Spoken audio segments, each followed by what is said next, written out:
bienvenidos, queridos televidentes, a su programa Entérese. Aquellas personas que les gustan las plantas, comuníquenselo a sus amistades que también les gusten las plantas. Hoy va a ser un día bello aquí en Entérese. Nosotros aquí en Entérese hoy vamos a hablar de las plantas ornamentales y para ello hemos traído a un ingeniero agrónomo, a un profesor, a un supervisor de uno de los viveros o nurseries más grandes que existe aquí en el área de Homestead, en el área de Miami. Nos referimos al profesor Félix Muñoz, ingeniero agrónomo y supervisor del vivero United Nursery. ¿Quién es? Bienvenido a nuestro programa. No le he dado la bienvenida. Bienvenido a nuestro programa, profesor. Muchas gracias. Bueno, ¿quién es el profesor Muñoz? Bueno, Félix Muñoz, nacido en Perú. Estudié en la Universidad Nacional Agraria de La Molina, en Lima, Perú. Me gradué luego en la Universidad Colorado State University, sacando la maestría en la parte ornamental. Luego he trabajado 20 años en la parte ornamental en la área de Homestead, Miami. Pues yo creo que ya tenemos lo suficiente por estar enterados. Y el lugar donde usted trabaja en estos momentos, porque quiero que destaque aquí, para los que estamos acostumbrados y nos gustan las plantas, que estamos yendo siempre a los nurseries del área, ¿no? Que son lugares pequeños. La importancia de por qué yo lo he traído a usted aquí hoy para hablarnos un poquitico de este nursery de United Nursery. ¿Qué cosa es United Nursery? Sí, United Nursery es y el director, por favor, que ponga la foto, si es posible, de United Nursery para que vea este. United Nursery es un nursery bastante grande. Pasamos las 100 acres de cultivo de plantas ornamentales. Es un nursery que se dedica al cultivo de plantas y se venden hacia el norte del Perú, hacia el norte de Estados Unidos, también hacia el área de Miami y cubre prácticamente 40 especies ornamentales. Y nuestro objetivo principal es producir plantas de alta calidad, plantas que puedan adornar los jardines de todo Estados Unidos. Quiero adelantarle porque yo estuve allí, me pasé un día entero para poder hacer este programa de hoy. Hay más de 1.500.000 plantas, señores, 1.500.000 plantas. No se les vaya a ocurrir ir ahí a comprar plantas porque aquellos no venden al detalle. Eso venden a los Home Depot, a las grandes empresas, vamos a dar nombres para no ser un comercial de esto. Pero en realidad es un lugar precioso y los dueños son tres jóvenes cubanos. ¿Es así? Así es. Así mismo es. Muy interesante todo aquello. Bueno, pues yo creo que ya lo primero que vamos a presentar es en qué consiste la horticultura. ¿Qué es la horticultura? La horticultura es una ciencia que se dedica al estudio de plantas frutales, de plantas ornamentales y de hortalizas. Mayormente eso es. ¿Cuál es su especialidad? La especialidad mía es la parte ornamental, la parte que se dedica a todo lo que es plantas que van a ser utilizadas tanto en los jardines como en el interior de las casas. ¿Y cuáles son esas plantas ornamentales más o menos? Bueno, tenemos... Perdón, ¿en qué medio se desarrollan estas plantas? Sí, tenemos plantas cultivadas para el interior de las casas, que llamamos plantas de interior, que ellas pueden vivir con las condiciones ambientales de una casa normal, donde las temperaturas y la intensidad de luz son bajas. También podemos tener otro tipo de plantas, que son las plantas de exterior, que ellas requieren alta intensidad de luz y necesitan sol perenne. Esas plantas se cultivan fuera de los greenhouses o de los shade houses. Algo que me llamó la atención allí fue que usted me habló de la sexualidad y la asexualidad de las plantas.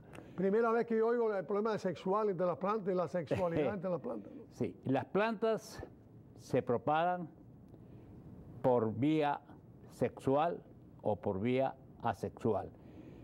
Cuando decimos la parte sexual es porque en la creación de la semilla se intervienen dos sexos, el sexo masculino y femenino, que están muchas veces en la misma flor. ¿En la Entonces, semilla o en la...? en la misma flor, la parte sexual, los sexos, los estambres, el ovario, está a veces en la misma flor. Entonces hay un cruce, una interconexión, y de esa interconexión nace la semilla. Otras veces los sexos de las plantas, de las flores, están en diferentes lugares.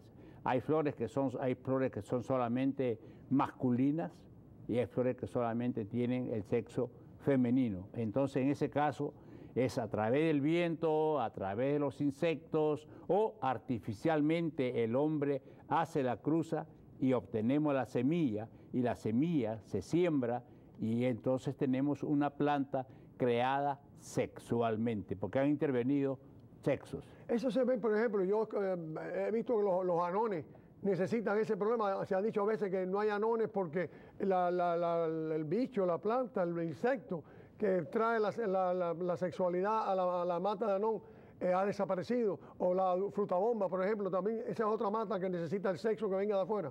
También, muchas veces la cantidad de insectos, cuando la planta tiene una polinización cruzada, entonces necesitamos la intervención del aire o la intervención del insecto, la intervención del hombre para aumentar esa polinización y aumentar el número de frutos que pueda producir una planta y por ende el número de semillas que va a dar esa planta. Vamos a ir entrando ya más a fondo en este problema. Las plantas leñosas. ¿Cuáles son las plantas leñosas? Y por favor, director, pase la primera foto. Sí, ahí la estamos viendo en pantalla. En los ornamentales, nosotros tenemos plantas que son leñosas, o sea, que tienen un tejido en donde la madera es una parte bastante importante en su constitución. ¿Qué cosa es la madera esa que usted dice? La madera viene a ser la parte del cambium, la parte del tallo de la planta, que le da este soporte fuerte, como estamos viendo en la figura. No, esa es otra planta. En la figura anterior era la duranta, que es una planta leñosa. Exacto. La que estamos viendo en este momento es el croton, que es una planta semileñosa. Quiere decir que su tejido es más blando, la intervención ya de la madera es muy poco, y entonces se propaga por ese sistema de y veo que una está al sol y esta otra está bajo tela, bajo... Sí, el croton es una planta, sobre todo esta variedad que se llama petra, requiere un tipo de sombra, puede estar en los jardines, en la parte sombreada de los jardines. La anterior se llama duranta, que es una planta leñosa, ella requiere sol pleno para poder vivir. Eso es importantísimo, importantísimo que aprendamos. La que va más o menos esta misma, si la pone al sol la quema, ¿no? Sí, sí, esta planta, por ejemplo, en verano, si se pone al sol, ella sufre quemaduras y no prospera bien. Por eso es importante saber qué ubicación vamos a dar a las plantas, si son de sol. Eso es bueno preguntar. Si hay interés, nosotros también tenemos un departamento en nuestro vivero, en United Nursery, que podemos dar asesoría a la gente que tenga interés en conocer si estas plantas son de interior, son de exterior, y si son de interior, qué requerimiento de luz tienen. Asesoría gratis, muy importante. Indudable. Aquí indudable. todo es educación y de ofrecimiento. Indudable. Y ahí tenemos las herbáceas. Las plantas herbáceas. Uno de los ejemplos de plantas de ornamentales herbáceos es lo conocemos por helecho, porque el nombre científico nos va a redar. Los helechos. Ellos sí requieren un tipo de sombra. Ellos requieren más o menos tener una intensidad de luz de 300 bujías pie. Vamos a decir. Pero usted diría medio sol. Un medio patio. Un patio, no directamente al sol, porque allí sí sufren quemaduras. Exactamente. Ahí le voy a hablar algo. Yo tuve en mi casa, en el frente de mi casa, un tipo de helecho que es el piso, el rabo de gato, ¿no? ¿Cómo le llaman este? El rabo de pescado, algo así. Y entonces ese helecho crece muy bonito, pero a medida que va creciendo le va saliendo también la parte de abajo y se pone muy fea la parte de abajo. Claro. Y en la parte de arriba pues me acabó con la mitad de la hierba. ¿Qué usted recomienda? ¿Ese tipo de helecho o este que vimos ahí colgado? Sí, el helecho en realidad, este tipo de helecho es para ser trabajado, se llama Boston. Este tipo de helecho necesita estar en un lugar colgando. También se puede colocar en un pedestal alto para que las frondas, que se llaman así las hojas, no toquen el suelo, porque no es conveniente, porque sufren quemaduras, sufren pudrición cuando tocan el suelo. Por este motivo son plantas más que todo colgantes. Y ahora vamos, ya que tenemos una idea de la horticultura, de las diferentes cosas, aunque si hay tiempo vamos a hablar de otras cosas, pero lo principal, el tema principal de hoy es cómo evitar que aquellas plantas, que como en el caso de esta planta, ¿cómo se llama esta planta? Cordilíneas. El de la cordilínea, que yo la he tenido en mi casa y cuando se me han secado las hojas, he dicho, ay, qué fea se ha puesto, y lo que he hecho es botarla. El profesor nos va a explicar ahora lo que usted debe hacer. Hoy nomás que vamos a tratar de llegar a 3 diferentes formas de utilizar esa mata cuando ya usted la ve que se está como muriendo las hojas, que se están desapareciendo. En la primera forma, ¿cuál sería? Sí, y para mira, que el director nos ponga la primera fotografía sí, que él le explique. esta planta es bastante utilizada en los jardines. Ella requiere vivir en un lugar con semisombra. Sí, muchas veces la parte de abajo, en la parte inferior pegada ya a la maceta, sufre quemaduras, la hoja va envejeciendo y solamente es bella la parte de arriba. De tal manera que la gente ya se desanima y dice, esta planta no luce como la primera de la izquierda, que es una planta que está en su plenitud. La segunda, donde está la mano de la persona, se ve ya la parte de abajo pelada. Entonces lo que hacen es cortar más o menos a unas 3 pulgadas sobre la superficie del suelo, cortan con una tijera y luego van a ver la planta que está al medio, que ya está brotando. Esa planta, cuando ustedes han podado más o menos a las 2 o 3 semanas, comienza a brotar y al mes, mes y medio, tiene una planta como la que está en el lado derecho de ella, y luego de unos 2 meses tiene una planta como la que está en la maceta blanca. O sea que en realidad de una planta, ya yo estoy viendo ahí, ese es usted, el que aparece en la foto es el mismo que yo le tiré la foto. De una planta podemos sacar 4 o 5 plantas. Indudable. Aquí esa planta ya que está prácticamente para desecharla, tenemos otra que está en su plenitud. Esta es otra forma de sembrarla, es otro sistema. De cuidarla. El sistema es que ustedes, la parte superior que está en la mano derecha, esa parte muchas veces se bota. Sin embargo, se pueden usar tallos. Se cortan los pedazos de tallos y luego en la maceta pequeña del medio ustedes pueden ver ya una plantita que está brotando. Luego en la siguiente maceta pequeña también ven que ya comenzaron a brotar esos pedazos de tallo que se introdujeron en el suelo y luego la maceta negra que está a su derecha ya retoñando y finalmente la que está más a la derecha es una planta que ya se transformó en una planta lista para hacer decoración en los jardines. Forma? La tercera forma. Ahora, también nosotros hemos usado el tallo pelado. Ese tallo ya hemos visto cómo se desarrolla, pero la punta, que es la parte que está muy bonita todavía, también se puede introducir en una maceta, colocar en un lugar sombreado y entonces ella forma raíces. Ustedes pueden ver las raíces de la planta izquierda, que está en la mano izquierda, en la parte de abajo ya formó raíces, luego esa planta, ese brote se siembra y tienen ustedes al lado derecho en la maceta blanca la planta que ya más o menos tiene 1 mes o 2 meses de edad. Bueno, ya tenemos una una idea tercera forma de propagación. La tercera forma de propagar las plantas. Sí. Vamos a aprovecharlo para seguir haciendo preguntas sobre este problema de las plantas. Usted me estaba diciendo también que existen dentro de las plantas estas ornamentales 3 tipos de plantas. ¿Cuáles son esas plantas? Las plantas, mire, nosotros tenemos en ornamentales árboles. Usted ha visto en las calles, por ejemplo, los árboles que diferencian de otras plantas porque tienen un solo tallo que nace desde la superficie del suelo. Uno de los ejemplos clásicos que tenemos es una palmera. Una palmera no tiene ramas. Nace solamente un tallo que va de la superficie del suelo hacia arriba.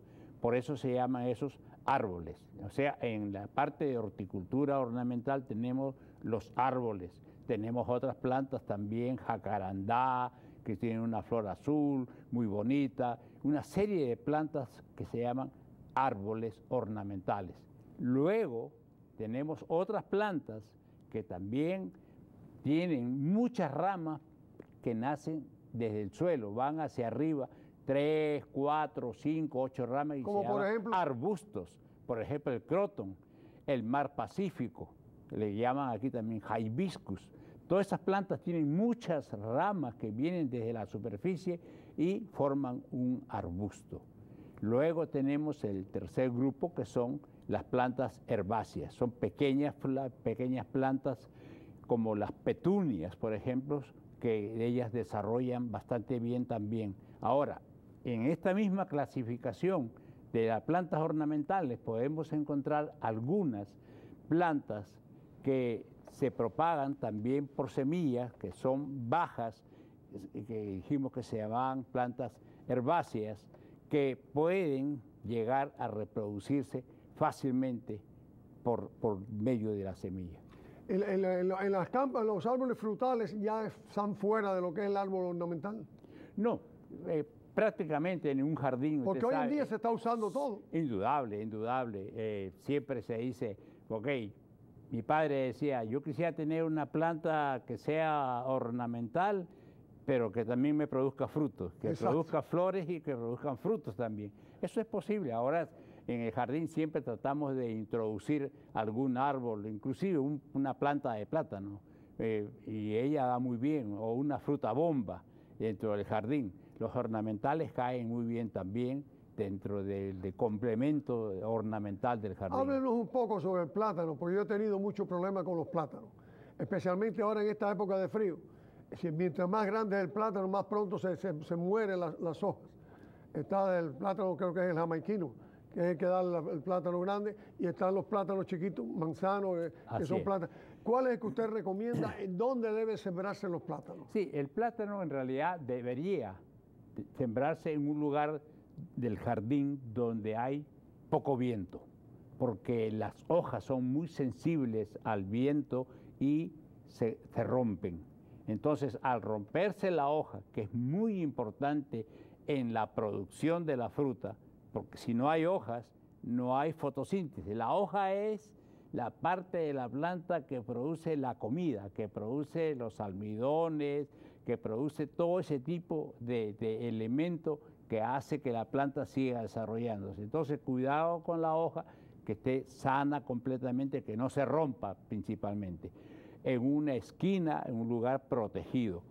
El plátano, mucha gente cree que solamente debe producir una vez y ya esa planta muere. Es así, es así. El plátano tiene un tallo y va creciendo el tallo, pero en la parte de la base van creciendo lo que llamamos los hijuelos.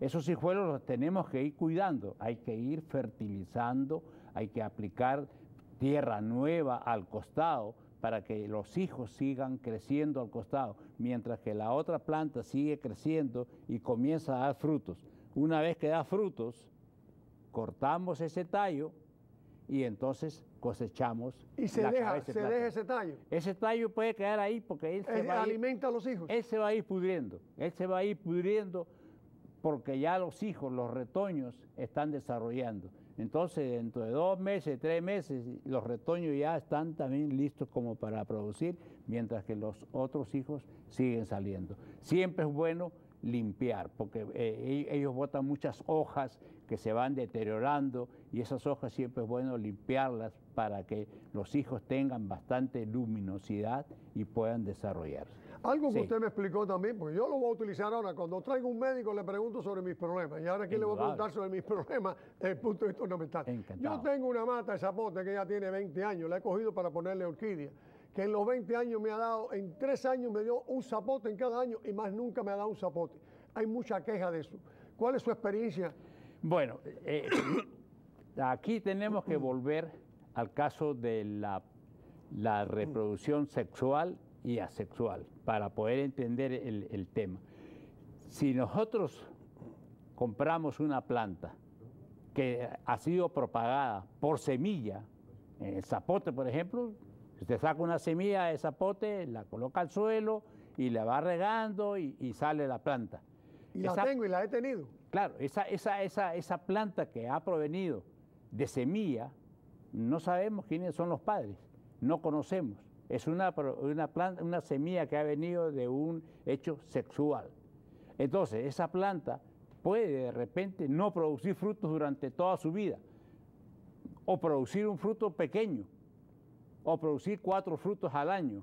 ¿Por qué? Porque puede parecerse al papá, a la mamá, entonces, o a la tatarabuela. A la tatarabuela, que no producía. Señores, hay que preocuparse por el sexo de las plantas en estos momentos. Entonces, mejor es comprar una planta que ha sido propagada asexualmente. Asexualmente, ¿qué quiere decir? Ya sea por estacas, como la que estábamos enseñando ahora en la fotografía, que se propaga por estaca o se propaga por injertos, por ejemplo, en frutal. Yo voy a comprar una planta que ha sido propagada por injerto, porque ¿qué sucede en una planta que tiene una planta injertada de bueno? La planta injertada tiene de bueno que el patrón, la parte que está en contacto con el suelo, esa parte es muy resistente a las enfermedades del suelo, que llaman patrón. Esa planta tiene cantidad de raíces que le permite absorber todos los elementos minerales que tiene naturalmente el suelo o que aplicamos artificialmente con los abonos. Esa planta tiene una resistencia tremenda a plagas y enfermedades. En la parte de arriba se hace el injerto, conseguimos lo que se llama una pluma, pero una pluma de una planta que es gran productora, fruto de gran calidad, fruto de gran tamaño, e injertamos y es la que nos va a producir frutos en el futuro. Por eso es importante saber si la planta es propagada por semilla o ha sido propagada por injerto, un frutal. Quiero aprovecharlo porque los minutos están pasando y ya lo que nos quedan son unos minutos, pero de todas maneras, el mamey, yo tengo un mamey en mi casa que estaba precioso, estaba lleno de mameyes chiquitos, una mata que tiene unos 15 años más o menos, y de buena primera se cayeron, yo diría tenía más de 50 o 100 mameyes, y si me he quedado con 10 mameyes es mucho. Inclusive la floración nueva que ha venido ya, porque el mamey todo el año floreciendo, se me está cayendo completa también. ¿Eso se debe a alguna epidemia ahora con el mamey? ¿Se debe a un problema de abono? ¿Se debe a qué? Claro, fíjese, todas las plantas frutales deben, principalmente, deben abonarse con frecuencia porque el desgaste que tiene, no solamente en las flores, cuando hablamos de una planta ornamental, el esfuerzo que ella tiene es en producir flores. Pero aparte de eso, el frutal, aparte de producir flores, después viene la fructificación y hay que mantener esa cantidad de frutos o esa cantidad de flores que tiene para que ella pueda tener éxito en su reproducción. Entonces, ¿qué hay que hacer? Siempre durante el año. ¿Cuántas veces al año?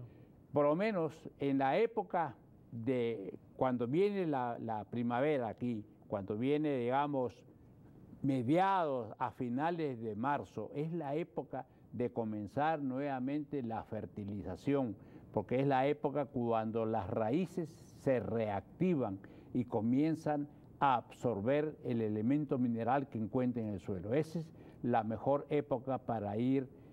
¿Una sola vez al año?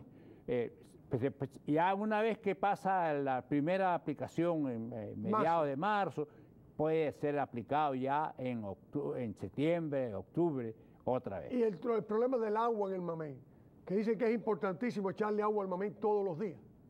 El mamey siempre es una planta tropical. Entonces ella requiere que el suelo esté siempre húmedo. Algo que muchos errores que se cometen es que se riega solamente pegado al tronco. Se piensa que las raíces que toman el agua o que toman los elementos minerales están pegadas al tronco, cuando eso es un error tremendo, porque las mejores raíces de cualquier árbol, sea frutal o ornamental, están en los lugares un poco más apartados del tronco, donde cae la proyección de la copa. Si esta es una copa de un árbol, yo no voy a aplicar abono en este lugar, sino voy a ir aplicando abono en este lugar donde está la proyección de las ramas, porque allí están las raíces nuevas, las raíces activas que van a absorber. Luego, una fumigación también. ¿Con qué se fumigan? ¿Con cobre? El cobre es un elemento importante para el... Y el bicho ese que se come, que usted ve el mamey comido por todos lados con huequitos, que en Cuba le decíamos chicharrón, ¿no? Que es un bichito así que vuela. Sí, hay un producto que se llama LADA, que es un producto que controla ese tipo de larva que siempre, ya sea la mosca, coloca un huevo encima del pequeño fruto y luego la larva se desarrolla y entonces malogra el fruto. Así es. Ya en minuto y pico que nos queda, ¿qué mensaje usted le daría a aquellas personas que como yo nos gusta sembrar mata? Hoy no tocamos, ustedes no tienen orquídea ahí, ustedes no venden orquídeas. Orquídeas no, es un campo que tenemos pero en pequeña escala. En pequeña escala. ¿Qué otro tipo de cosas nos falta de lo que ustedes venden allí para el por mayor? Nosotros trabajamos bastante con una planta que se llama Eugenia. Es una planta también ornamental que te da forma de bolas, forma de cabezas, etcétera. Esas plantas desarrollamos en variedades muy interesantes de colores y de formas. Bueno, queridos televidentes, hemos visto bastante hoy y quiero, antes de terminar, darle las más expresivas gracias a esos amigos cubanos que nos ofrecieron al profesor, que es su supervisor allí en esta United Nursery, que es un wholesale de plantas, para tenerlo con nosotros todo el día. Inclusive nos cogió un aguacero en que nos mojamos muchísimo también. No quisimos poner esa foto para que no nos vieran. Sin más, damos las más expresivas gracias al profesor Félix Muñoz. Se despide de ustedes. Hasta el próximo domingo. Jesús Angulo.